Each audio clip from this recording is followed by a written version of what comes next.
Okay, I'm going to show you how to do a 3-stitch left and right cable cross, which usually creates the diamond effect going in the right-handed direction. Okay, so we're going to be starting over here. We're going to be doing our single row that usually happens in between our cable rows, because usually you are creating an angle a lot of times. All right, so I'm going to be purling. All right, so you have 3 stitches here.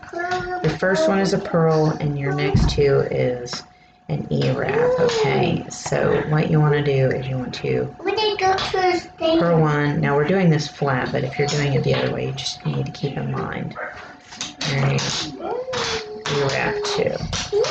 Okay, and then purl 2. You just have to keep in mind, usually if you're going to be doing diamond stitch, there's going to be purls all around so that it really pops. So just keep in mind when you're coming back, this is going to be peg 1, 2, and 3, 1, 2, and 3. So for the right-handed people, when you're doing a right-handed cable cross, remember that your purl is going to be first, then your E-wraps. When you're doing the left, your E-wraps are going to be first, then your purl. Okay, so keep that in mind if you're doing it in the round. All right. Also, if you're doing it flat, it's good to know both directions and how to do that. Okay, so here's how you do the cable cross. Okay, as I said, there's usually a single row in between the cable crossing. All right.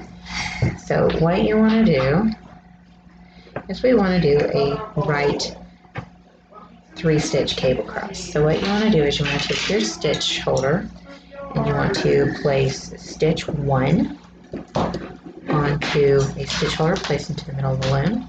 You want to E-wrap pegs 2, and 3. So E-wrap pegs 2 and 3. Then you want to move stitch 2 to peg 1 and stitch 3 to peg 2. Then you want to place your purl onto peg 3. I would suggest going ahead and snugging up those stitches. Okay. Then you want to go in and purl your 3rd peg. Okay. And as you can see, you start to get an angle out. All right. I'm going to purl 2 more. All right. But when you're doing odd number stitches, usually you'll have one that you're only moving. Okay. So here's our stitch that we're going to do a 3-stitch left cable cross. So what we're going to do is we want to skip peg 1 and 2, and you're going to purl peg 3. Okay. This doesn't matter if you're doing it in the round; it does not matter. All right. You're doing it in this direction. I'm going to stick that stitch holder up in there.